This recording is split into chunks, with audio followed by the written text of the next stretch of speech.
मेरे प्यारे देशवासियों, नमस्कार। हम देख रहे हैं कि किस प्रकार से देश पूरी ताकत के साथ कोविड-19 के खिलाफ लड़ रहा है। पिछले 100 वर्षों में यह सबसे बड़ी महामारी है और इसी पैंडेमिक के बीच भारत ने अनेक प्राकृतिक आपदाओं का भी डटकर मुकाबला किया है। इस दौरान साइक्लोन अम्फान आया, साइक्लोन निसर्ग आया, अनेक राज्यों में बाढ़ आई, छोटे बड़े अनेक भूकंप आए, भूस्खलन हुए। अभी पिछले 10 दिनों में ही देश ने फिर 2 बड़े साइक्लोन्स का सामना किया। पश्चिमी तट पर साइक्लोन ताउते और पूर्वी कोस्ट पर साइक्लोन यास। इन दोनों चक्रवातों ने कई राज्यों को प्रभावित किया है। देश और देश की जनता इनसे पूरी ताकत से लड़ी और कम से कम जानहानि सुनिश्चित की। हम अब ये अनुभव करते हैं कि पहले के वर्षों की तुलना में ज्यादा से ज्यादा लोगों की जान बचा पा रहे हैं।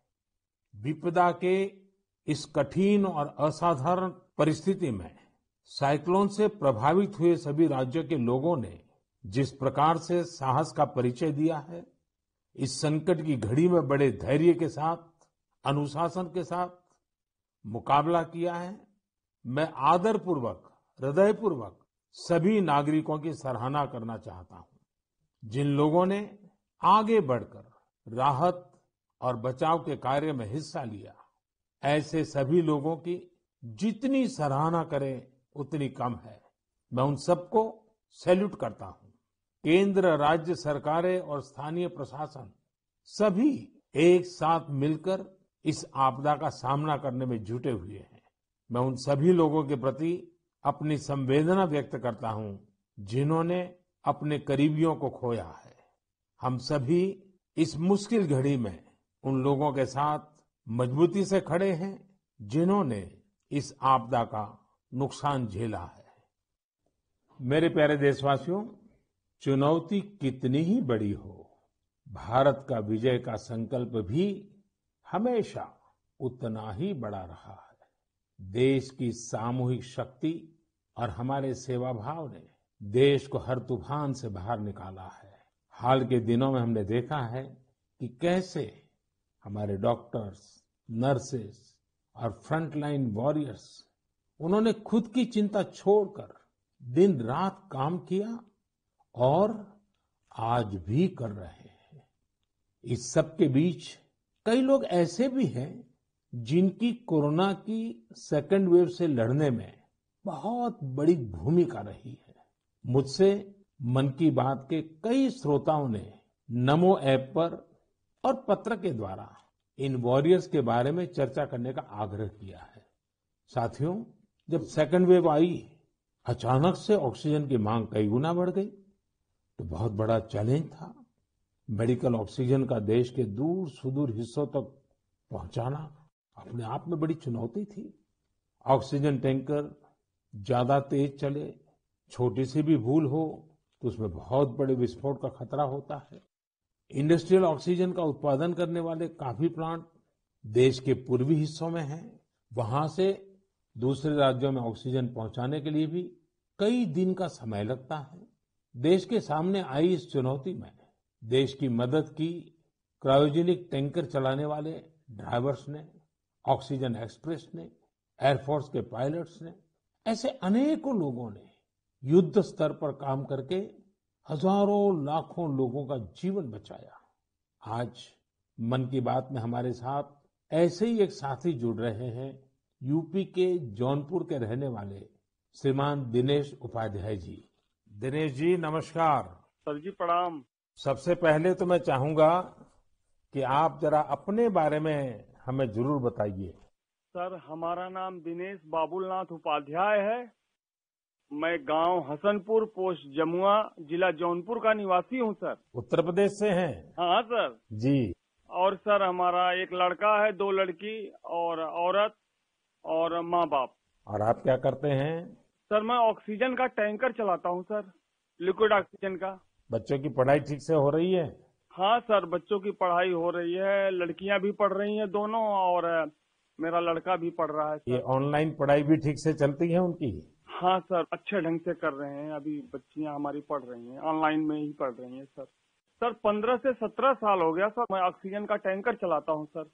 अच्छा, आप ये 15-17 साल से सिर्फ ऑक्सीजन लेके जाते हैं, तो सिर्फ ट्रक ड्राइवर नहीं है आप, एक प्रकार से लाखों का जीवन बचाने में लगे हैं। सर हमारा काम ही ऐसा है सर, ऑक्सीजन टैंकर का, कि हमारी जो कंपनी है आइनॉक्स कंपनी, वो भी हमारा लोग का बहुत ख्याल करती है। और हम लोग कहीं भी जाके ऑक्सीजन खाली करते हैं तो हमें बहुत खुशी मिलती है सर। लेकिन अभी कोरोना के समय में आपकी जिम्मेदारी बहुत बढ़ गई है। हाँ सर, बहुत बढ़ गई है। जब आप अपने ट्रक की ड्राइविंग सीट पर होते हैं, तो आपके मन में क्या भाव होता है? पहले की तुलना में क्या अलग अनुभव? काफी दबाव भी रहता होगा, मानसिक तनाव रहता होगा, परिवार की चिंता, कोरोना का माहौल, लोगों की तरफ से दबाव, मांगे, क्या कुछ होता होगा? सर हमें कोई चिंता नहीं होता, हमें खाली यही होता है कि मैं अपना जो कर्तव्य कर रहा हूँ सर जी, वो हम टाइम पे लेके, अगर हमारे ऑक्सीजन से किसी को अगर जीवन मिलता है तो ये हमारे लिए बहुत गौरव की बात है। बहुत उत्तम तरीके से आप अपनी भावना व्यक्त कर रहे हो। अच्छा, ये बताइए, आज जब इस महामारी के समय लोग आपके काम के महत्व को देख रहे हैं, जो शायद पहले इतना नहीं समझा होगा, अब समझ रहे हैं, तो क्या आपके और आपके काम के प्रति उनके नजरिए में परिवर्तन आया है? हाँ सर जी, अभी पहले हम ऑक्सीजन के ड्राइवर कहीं भी जाम में इधर उधर फंसे रहते थे, लेकिन आज के डेट में प्रशासन ने भी हमारा लोग का बहुत हेल्प किया। और जहाँ भी हम जाते हैं, हम भी, हमारे अंदर से एक जिज्ञासा आती है, हम कितने जल्दी पहुंच के लोगों की जान बचाएं सर।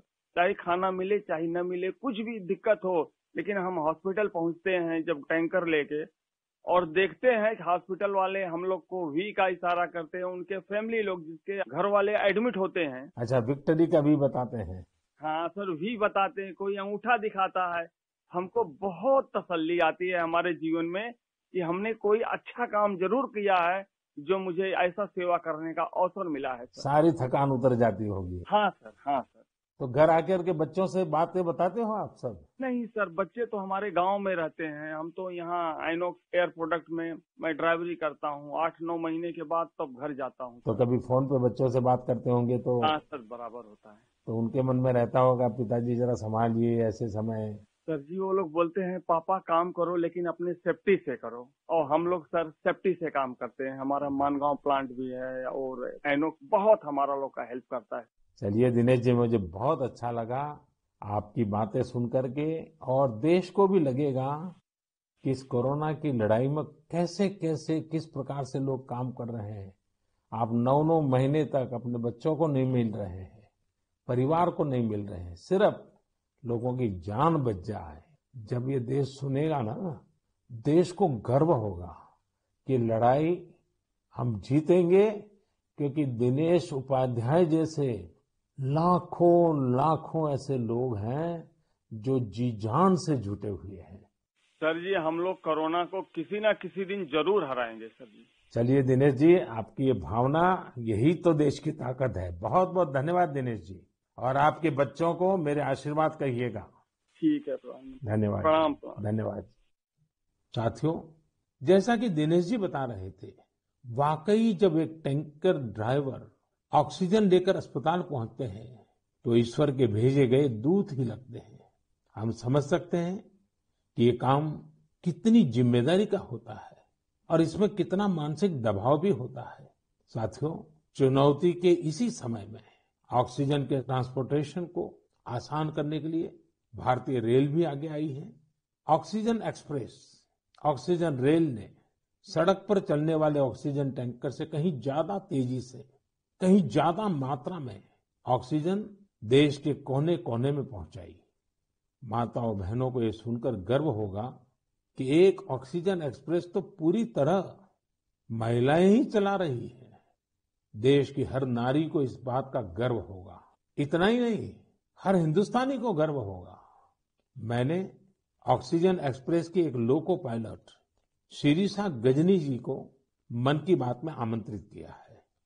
शिरीषा जी, नमस्ते। नमस्ते सर। कैसे है सर? मैं बहुत ठीक हूँ शिरिषा जी। मैंने सुना है कि आप तो रेलवे पायलट के रूप में काम कर रही है और मुझे बताया गया कि आपकी पूरी महिलाओं की टोली ये ऑक्सीजन एक्सप्रेस को चला रही है। शिरिषा जी, आप बहुत ही शानदार काम कर रही हैं। कोरोना काल में आपकी तरह अनेक महिलाओं ने आगे आकर कोरोना से लड़ने में देश को ताकत दी है। आप भी नारी शक्ति का एक बहुत बड़ा उदाहरण है। लेकिन देश जानना चाहेगा, मैं जानना चाहता हूँ कि आपको ये मोटिवेशन कहाँ से मिलता है? सर मुझको मोटिवेशन मेरा फादर मदर भी है सर। मेरा फादर गवर्नमेंट एम्प्लॉय है sir. Actually I am having 2 elder sisters. We are 3 members, ladies only. But my father giving very encourage to work. My first sister doing government job in bank work, and I am settled in railway. My parents only encouraging me. अच्छा शिरिषा जी, आपने सामान्य दिनों में भी railway को अपनी सेवाएं दी है, ट्रेन को स्वाभाविक चला है। लेकिन जब ये एक तरफ ऑक्सीजन की इतनी मांग और जब आप ऑक्सीजन को लेके जा रही है तो थोड़ा जिम्मेदारी भरा काम होगा, थोड़ी और जिम्मेवारी होगी। सामान्य गुड्स को ले जाना अलग बात है, ऑक्सीजन तो बहुत ही डेलिकेट भी होती है चीजें। तो क्या अनुभव आता था? मैं हैप्पीली फील किया ये काम करने के लिए। ऑक्सीजन स्पेशल देने के टाइम में सभी देखिए सेफ्टी का wise, formation wise any leakage है। नेक्स्ट इंडियन रेलवे भी सपोर्टिव है सर। ये ऑक्सीजन चलाने के लिए मुझको ग्रीन पाथ दिया ये गाड़ी चलाने के लिए। 125 किलोमीटर 1.5 आवर में रीच हो गया। इतना रेलवे भी रेस्पॉन्सिबिलिटी ले लिया, मैं भी रेस्पॉन्सिबिलिटी है सर। वाह, चलिए शिरिषा जी, मैं आपको बहुत बधाई देता हूँ और आपके पिताजी माताजी को विशेष रूप से प्रणाम करता हूँ, जिन्होंने तीनों बेटियों को इतनी प्रेरणा दी और उनको इतना आगे बढ़ाया और इस प्रकार का हौसला दिया है। और मैं समझता हूँ ऐसे माँ बाप को भी प्रणाम और आप सभी बहनों को भी प्रणाम, जिन्होंने इस प्रकार से देश की सेवा भी की और जज्बा भी दिखाया है। बहुत बहुत धन्यवाद शिरिषा जी। धन्यवाद सर, थैंक यू सर। आपका ब्लेसिंग्स चाहिए सर मुझ बस पे। परमात्मा का आशीर्वाद आप पर बना रहे, आपके माता पिता का आशीर्वाद बना रहे। धन्यवाद जी। धन्यवाद सर। साथियों, हमने अभी शिरिषा जी की बात सुनी। उनके अनुभव प्रेरणा भी देते हैं, भावुक भी करते हैं। वास्तव में ये लड़ाई इतनी बड़ी है कि इसमें रेलवे की ही तरह हमारा देश जल, थल, नभ तीनों मार्गों से काम कर रहा है। एक और खाली टैंकर्स को एयरफोर्स के विमानों द्वारा ऑक्सीजन प्लांट तक पहुंचाने का काम हो रहा है। दूसरी ओर नए ऑक्सीजन प्लांट बनाने का काम भी पूरा किया जा रहा है। साथ ही विदेशों से ऑक्सीजन, ऑक्सीजन कंसंट्रेटर्स और क्रायोजेनिक टैंकर्स भी देश में लाए जा रहे हैं। इसलिए इसमें नेवी भी लगी, एयरफोर्स भी लगी, आर्मी भी लगी और डीआरडीओ जैसी हमारी संस्थाएं भी जुटी हैं। हमारे कितने ही वैज्ञानिक, इंडस्ट्री के एक्सपर्ट्स और टेक्नीशियन भी युद्ध स्तर पर काम कर रहे हैं। इन सब के काम को जानने की, समझने की जिज्ञासा सभी देशवासियों के मन में है। इसलिए हमारे साथ हमारी एयरफोर्स के ग्रुप कैप्टन पटनायक जी जुड़ रहे हैं। पटनायक जी, जय हिंद। सर जय हिंद। सर मैं ग्रुप कैप्टन ए.के. पटनायक हूँ, वायुसेना स्टेशन हिंडन से बात कर रहा हूँ। पटनायक जी, दुनिया भर में जाकर के टैंकर लाना, टैंकर यहाँ पहुंचाना, मैं जानना चाहूंगा कि एक फौजी के नाते एक अलग प्रकार का काम आपने किया है। मरने मारने के लिए दौड़ना होता है, आज आप जिंदगी बचाने के लिए दौड़ रहे हैं। कैसा अनुभव हो रहा है? सर इस संकट के समय में हमारे देशवासियों को मदद कर सकते हैं, ये हमारे लिए बहुत ही सौभाग्य का काम है सर। और ये जो भी हमें मिशंस मिले हैं, हम बखूबी से उसको निभा रहे हैं। हमारी ट्रेनिंग और सपोर्ट सर्विसेज जो हैं हमारी पूरी मदद कर रहे हैं। और सबसे बड़ी चीज है सर, इसमें जो हमें जॉब सेटिस्फैक्शन मिल रही है वो बहुत ही हाई लेवल पे है और इसी की वजह से हम कंटिन्यूअस ऑपरेशंस कर पा रहे हैं। कैप्टन, आप इन दिनों जो प्रयास किए हैं और वो भी कम से कम समय में सब कुछ करना पड़ा है, उसमें अभी इन दिनों क्या रहा आपका? सर पिछले 1 महीने से हम कंटिन्यूअसली ऑक्सीजन टैंकर्स और liquid oxygen containers domestic destination और इंटरनेशनल डेस्टिनेशन दोनों से उठा रहे हैं सर। करीब 1600 सॉर्टी से ज्यादा एयरफोर्स कर चुकी है और 3000 से ज्यादा घंटे हम उड़ चुके हैं। करीब 160 इंटरनेशनल मिशन कर चुके हैं, जिस वजह से हम हर जगह से ऑक्सीजन टैंकर्स जो पहले अगर डोमेस्टिक में 2 से 3 दिन लगते थे, हम उसको 2 से 3 घंटे में एक जगह से दूसरी जगह पहुंचा सकते हैं सर। और इंटरनेशनल मिशंस में भी within 24 hour continuous round the clock operations करके पूरी एयरफोर्स इसमें लगी हुई है कि जितनी जल्दी हो सके हम जितने ज्यादा टैंकर ला सकें और देश की मदद कर सके सर। कैप्टन, आपको इंटरनेशनल में अभी कहाँ कहाँ दौड़ भागना पड़ा? सर शॉर्ट नोटिस पे हमें सिंगापुर, दुबई, बेल्जियम, जर्मनी और यूके, ये सब जगह पे different fleets of the Indian air force sir, IL-76, C-17 और बाकी सारे विमान गए थे, C-130, जो बहुत ही शॉर्ट नोटिस पे ये मिशन प्लान करके हमारी ट्रेनिंग और जोश की वजह से हम टाइमली इन मिशन को कंप्लीट कर पाए सर। देखिए, इस बार देश गर्व अनुभव करता है कि जल हो, थल हो, नभ हो, हमारे सारे जवान इस कोरोना के खिलाफ लड़ाई में लगे हैं। और कैप्टन, आपने भी बहुत बड़ी जिम्मेवारी निभाई है, तो मैं आपको भी बहुत बधाई देता हूँ।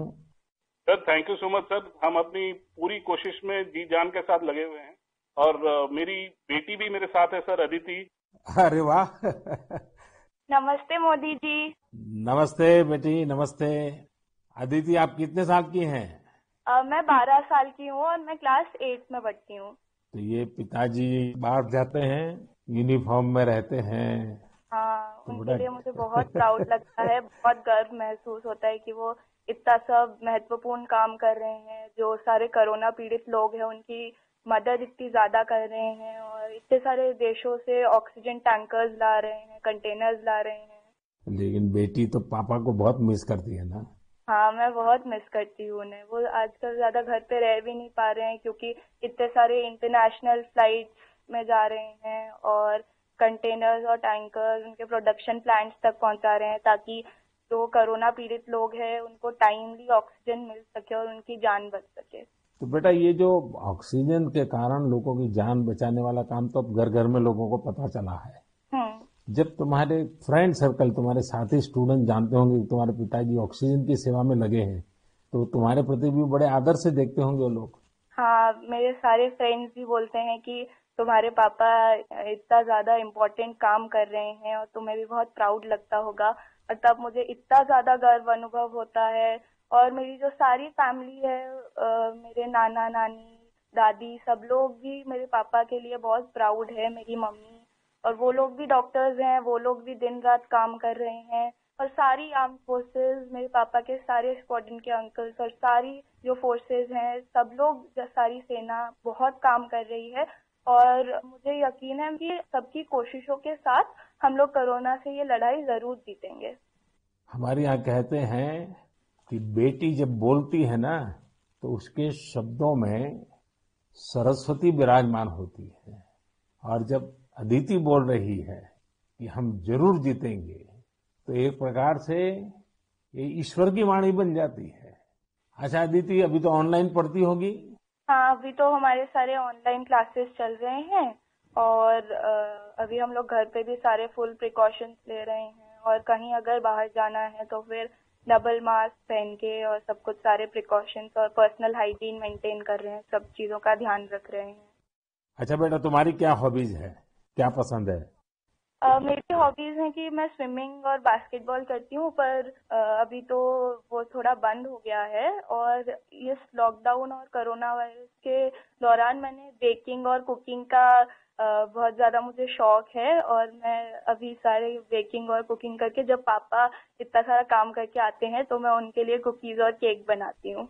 वाह वाह वाह! चलिए बेटा, बहुत दिनों के बाद तुम्हें पापा के साथ समय बिताने का मौका मिला है, बहुत अच्छा लगा।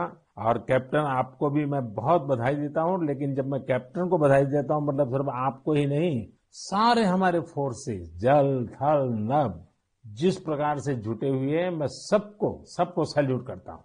धन्यवाद भैया। Thank you sir. साथियों, वाकई हमारे इन जवानों ने, इन वॉरियर्स ने जो काम किया है, इसके लिए देश इन्हें सैल्यूट करता है। इसी तरह लाखों लोग दिन रात जुटे हुए हैं। जो काम वो कर रहे हैं वो उनके रूटीन काम का हिस्सा नहीं है। इस तरह की आपदा तो दुनिया पर 100 साल बाद आई है, एक शताब्दी के बाद इतना बड़ा संकट। इसलिए इस तरह के काम का किसी के पास कोई भी अनुभव नहीं था। इसके पीछे देश सेवा का जज्बा है और एक संकल्प शक्ति है। इसी से देश ने वो काम किया है जो पहले कभी नहीं हुआ। आप अंदाजा लगा सकते हैं, सामान्य दिनों में हमारे यहाँ एक दिन में 900 metric ton liquid medical oxygen का प्रोडक्शन होता था। अब ये 10 गुना से भी ज्यादा बढ़कर करीब करीब 9,500 मीट्रिक टन प्रतिदिन उत्पादन हो रहा है। इस ऑक्सीजन को हमारे वॉरियर्स देश के दूर सुदूर कोने तक पहुंचा रहे हैं। मेरे प्यारे देशवासियों, ऑक्सीजन पहुंचाने के लिए देश में इतने प्रयास हुए, इतने लोग जुटे। एक नागरिक के तौर पर ये सारे कार्य प्रेरणा देते हैं। एक टीम बनकर हर किसी ने अपना कर्तव्य निभाया है। मुझे बेंगलुरु से उर्मिला जी ने कहा है कि उनके पति लैब टेक्नीशियन है और ये भी बताया है कि कैसे इतनी चुनौतियों के बीच वो लगातार टेस्टिंग का काम करते रहे हैं। साथियों, कोरोना की शुरुआत में देश में केवल एक ही टेस्टिंग लैब थी, लेकिन आज 2,500 से ज्यादा लैब्स काम कर रही हैं। शुरू में कुछ 100 टेस्ट एक दिन में हो पाते थे, अब 20 लाख से ज्यादा टेस्ट एक दिन में होने लगे हैं। अब तक देश में 33 करोड़ से ज्यादा सैंपल की जांच की जा चुकी है। ये इतना बड़ा काम इन साथियों की वजह से ही संभव हो रहा है। कितने ही फ्रंटलाइन वर्कर्स सैंपल कलेक्शन के काम में लगे हुए हैं। संक्रमित मरीजों के बीच जाना, उनका सैंपल लेना, ये कितनी सेवा का काम है। अपने बचाव के लिए इन साथियों को इतनी गर्मी में भी लगातार पीपीई किट पहन के ही रहना पड़ता है। इसके बाद ये सैंपल लैब में पहुंचता है। इसलिए जब मैं आप सबके सुझाव और सवाल पढ़ रहा था तो मैंने तय किया कि हमारे इन साथियों की भी चर्चा जरूर होनी चाहिए। इनके अनुभवों से हमें भी बहुत कुछ जानने को मिलेगा। तो आइए दिल्ली में एक लैब टेक्नीशियन के तौर पर काम करने वाले हमारे साथी प्रकाश कांडपाल जी से बात करते हैं। प्रकाश जी नमस्कार। नमस्कार आदरणीय प्रधानमंत्री जी। प्रकाश जी, सबसे पहले तो आप मन की बात के हमारे सभी श्रोताओं को अपने बारे में बताइए। आप कितने समय से ये काम कर रहे हैं और कोरोना के समय आपका क्या अनुभव रहा है? क्योंकि देश के लोगों को इस प्रकार से न टीवी पर दिखते हैं, न अखबार में दिखते हैं, फिर भी एक ऋषि की तरह लैब में रह करके काम कर रहे हैं। तो मैं चाहूंगा कि आप जब बताएंगे तो देशवासियों को भी जानकारी मिलेगी कि देश में काम कैसे हो रहा है। सर, मैं दिल्ली सरकार के स्वास्थ्य संस्थान institute of liver and biliary sciences नाम के हॉस्पिटल में पिछले 10 वर्षों से लैब टेक्नीशियन के रूप में कार्यरत हूँ। मेरा स्वास्थ्य क्षेत्र का अनुभव 22 वर्षों का है। आईएलबीएस से पहले भी मैं दिल्ली के Apollo hospital, Rajiv Gandhi cancer hospital, Rotary blood bank जैसे प्रतिष्ठित संस्थान में काम कर चुका हूँ। सर, यद्यपि सभी जगह मैंने रक्त कोष विभाग में अपनी सेवाएं दी, परंतु पिछले वर्ष 1 अप्रैल 2020 से मैं आईएलबीएस के वायरोलॉजी डिपार्टमेंट के अधीनस्थ कोविड टेस्टिंग लैब में कार्य कर रहा हूँ। निस्संदेह कोविड महामारी में स्वास्थ्य एवं स्वास्थ्य से संबंधित सभी साधन संसाधनों पर अत्यधिक दबाव पड़ा, पर मैं इस संघर्ष के दौर को निजी तौर पर इसमें ऐसा अवसर मानता हूँ जब राष्ट्र, मानवता, समाज हमसे अधिक उत्तरदायित्व, सहयोग, हमसे अधिक सामर्थ्य और हमसे अधिक क्षमता के प्रदर्शन की अपेक्षा करता है और आशा करता है। और सर, जब हम राष्ट्र के, मानवता के, समाज की अपेक्षा के और आशा के अनुरूप अपने स्तर पर, जो कि एक बूंद के बराबर है, हम उस पर काम करते हैं, खरा उतरते हैं, तो एक गौरव की अनुभूति होती है।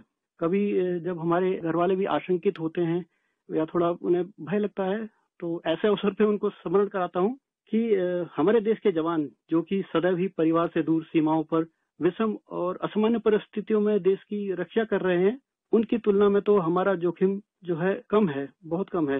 तो वो भी इस चीज को समझते हैं और मेरे साथ में एक तरह से वो भी सहयोग करते हैं और वो भी इस आपदा में समान रूप से जो भी सहयोग है उसमें अपनी सहभागिता निभाते हैं। प्रकाश जी, एक तरफ सरकार सबको कह रही है कि दूरी रखो, दूरी रखो। कोरोना में एक दूसरे से दूर रहो। और आपको तो सामने से होकर के कोरोना के जीवाणुओं के बीच में रहना ही पड़ता है, सामने से जाना पड़ता है। तो ये अपने आप में एक जिंदगी को संकट में डालने वाला मामला रहता है, तो परिवार को चिंता होना बहुत स्वाभाविक है। लेकिन फिर भी ये लैब टेक्नीशियन का काम सामान्य संजोगों में एक है और ऐसी पेंडेमिक स्थिति में दूसरा है, और वो आप कर रहे हैं तो काम के घंटे भी बहुत बढ़ गए होंगे, रात रात लैब में निकालना पड़ता होगा, क्योंकि इतना करोड़ों लोगों का टेस्टिंग हो रहा है तो बोझ भी बड़ा होगा। लेकिन अपनी सुरक्षा के लिए भी तो सावधानी रखते हैं कि नहीं रखते हैं? बिल्कुल रखते हैं सर। हमारे ILBS की जो लैब है वो WHO से मान्यता प्राप्त है, तो जो सारे प्रोटोकॉल हैं वो इंटरनेशनल स्टैंडर्ड के हैं। हम त्रिस्तरीय जो हमारी पोशाक है उसमें हम जाते हैं लैब में और उसी में हम काम करते हैं, और उसका पूरा डिस्कार्डिंग का, लेबलिंग का और उनको टेस्टिंग का एक पूरा प्रोटोकॉल है, तो उस प्रोटोकॉल के तहत काम करते हैं।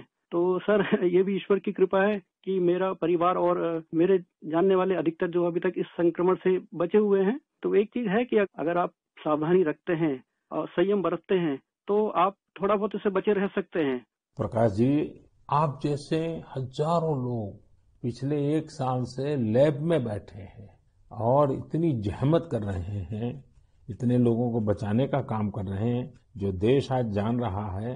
लेकिन प्रकाश जी, मैं आपके माध्यम से आपकी बिरादरी के सभी साथियों को हृदयपूर्वक धन्यवाद करता हूं, देशवासियों की तरफ से धन्यवाद करता हूं। और आप स्वस्थ रहिए, आपका परिवार स्वस्थ रहे, मेरी बहुत शुभकामनाएं हैं। धन्यवाद प्रधानमंत्री जी, मैं आपका बहुत बहुत आभारी हूँ कि आपने मुझे अवसर प्रदान किया। धन्यवाद भैया। साथियों, एक प्रकार से बात तो मैंने भाई प्रकाश जी से की है, लेकिन उनकी बातों में हजारों लैब टेक्नीशियंस की सेवा की सुगंध हम तक पहुंच रही है। इन बातों में हजारों लाखों लोगों का सेवा भाव तो दिखता ही है। हम सभी को अपने जिम्मेदारी का भी बोध होता है। जितनी मेहनत और लगन से भाई प्रकाश जी जैसे हमारे साथी काम कर रहे हैं, उतनी ही निष्ठा से उनका सहयोग कोरोना को हराने में बहुत मदद करेगा। मेरे प्यारे देशवासियों, अभी हम हमारे कोरोना वॉरियर्स की चर्चा कर रहे थे। पिछले 1.5 सालों में हमने उनका खूब समर्पण और परिश्रम देखा है, लेकिन इस लड़ाई में बहुत बड़ी भूमिका देश के कई क्षेत्रों के अनेक वॉरियर्स की भी है। आप सोचिए, हमारे देश पर इतना बड़ा संकट आया, इसका असर देश की हर एक व्यवस्था पर पड़ा। कृषि व्यवस्था ने खुद को इस हमले से काफी हद तक सुरक्षित रखा। सुरक्षित ही नहीं रखा, बल्कि प्रगति भी की, आगे भी बढ़ी। क्या आपको पता है कि इस महामारी में भी हमारे किसानों ने रिकॉर्ड उत्पादन किया है? किसानों ने रिकॉर्ड उत्पादन किया तो इस बार देश ने रिकॉर्ड फसल खरीदी भी की। इस बार कई जगहों पर तो सरसों के लिए किसानों को MSP से भी ज्यादा भाव मिला है। रिकॉर्ड खाद्यान्न उत्पादन की वजह से ही हमारा देश हर देशवासी को संबल प्रदान कर पा रहा है। आज इस संकट काल में 80 करोड़ गरीबों को मुफ्त राशन उपलब्ध कराया जा रहा है, ताकि गरीब के घर में भी कभी ऐसा दिन न आए जब चूल्हा न जले। साथियों, आज हमारे देश के किसान कई क्षेत्रों में नई व्यवस्थाओं का लाभ उठाकर कमाल कर रहे हैं। जैसे कि अगरतला के किसानों को ही लीजिए। ये किसान बहुत अच्छे कटहल की पैदावार करते हैं। इनकी मांग देश विदेश में हो सकती है, इसलिए इस बार अगरतला के किसानों के कटहल रेल के जरिए गुवाहाटी तक लाए गए। गुवाहाटी से अब ये कटहल लंदन भेजे जा रहे हैं। ऐसे ही आपने बिहार की शाही लीची का नाम भी सुना होगा। 2018 में सरकार ने शाही लीची को GI टैग भी दिया था, ताकि इसकी पहचान मजबूत हो और किसानों को ज्यादा फायदा हो। इस बार बिहार की ये शाही लीची भी हवाई मार्ग से लंदन भेजी गई है। पूरब से पश्चिम, उत्तर से दक्षिण, हमारा देश ऐसे ही अनूठे स्वाद और उत्पादों से भरा पड़ा है। दक्षिण भारत में विजयनगरम के आम के बारे में आपने जरूर सुना होगा। अब भला ये आम कौन नहीं खाना चाहेगा। इसलिए अब किसान रेल सैकड़ों टन विजयनगरम आम दिल्ली पहुंचा रही है।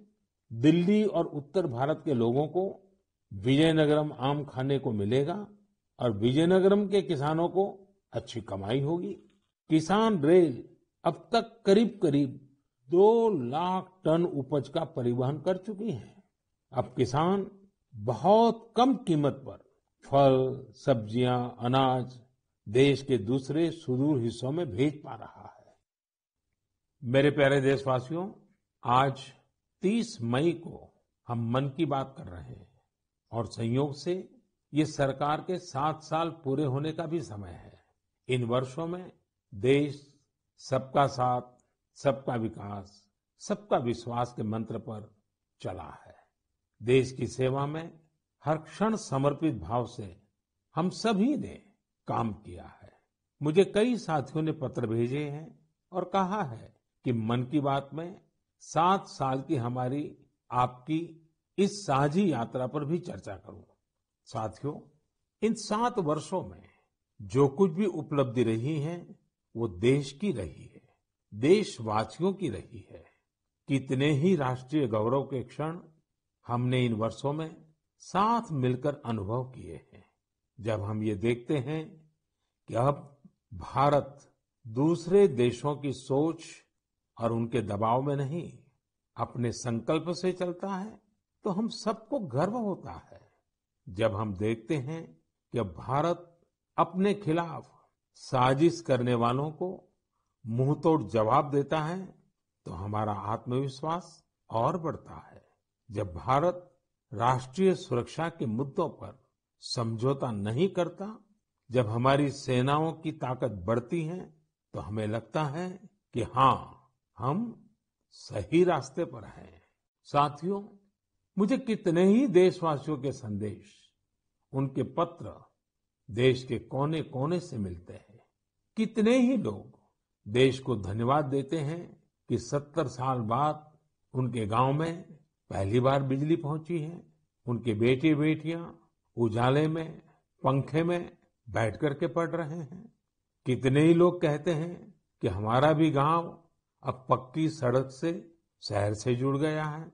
मुझे याद है, एक आदिवासी इलाके से कुछ साथियों ने मुझे संदेश भेजा था कि सड़क बनने के बाद पहली बार उन्हें ऐसा लगा कि वो भी बाकी दुनिया से जुड़ गए हैं।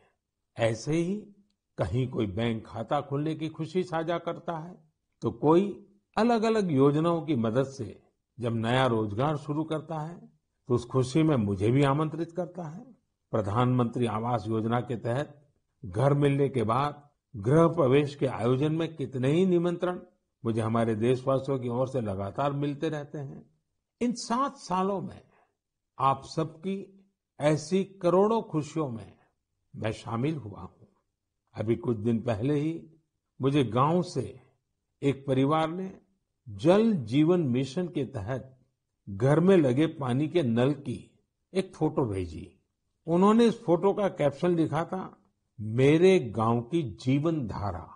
ऐसे कितने ही परिवार हैं। आजादी के बाद 7 दशकों में हमारे देश के केवल 3.5 करोड़ ग्रामीण घरों में ही पानी के कनेक्शन थे, लेकिन पिछले 21 महीनों में ही 4.5 करोड़ घरों को साफ पानी के कनेक्शन दिए गए हैं। इनमें से 15 महीने तो कोरोना काल के ही थे। इसी तरह का एक नया विश्वास देश में आयुष्मान योजना से भी आया है। जब कोई गरीब मुफ्त इलाज से स्वस्थ होकर घर आता है, तो उसे लगता है कि उसे नया जीवन मिला है। उसे भरोसा होता है कि देश उसके साथ है। ऐसे कितने ही परिवारों का आशीर्वचन, करोड़ों माताओं का आशीर्वाद लेकर हमारा देश मजबूती के साथ विकास की ओर अग्रसर है। साथियों, इन 7 सालों में भारत ने डिजिटल लेन देन में दुनिया को नई दिशा दिखाने का काम किया है। आज किसी भी जगह जितनी आसानी से आप चुटकियों में डिजिटल पेमेंट कर देते हैं, वो कोरोना के समय में भी बहुत उपयोगी साबित हो रहा है। आज स्वच्छता के प्रति देशवासियों की गंभीरता और सतर्कता बढ़ रही है।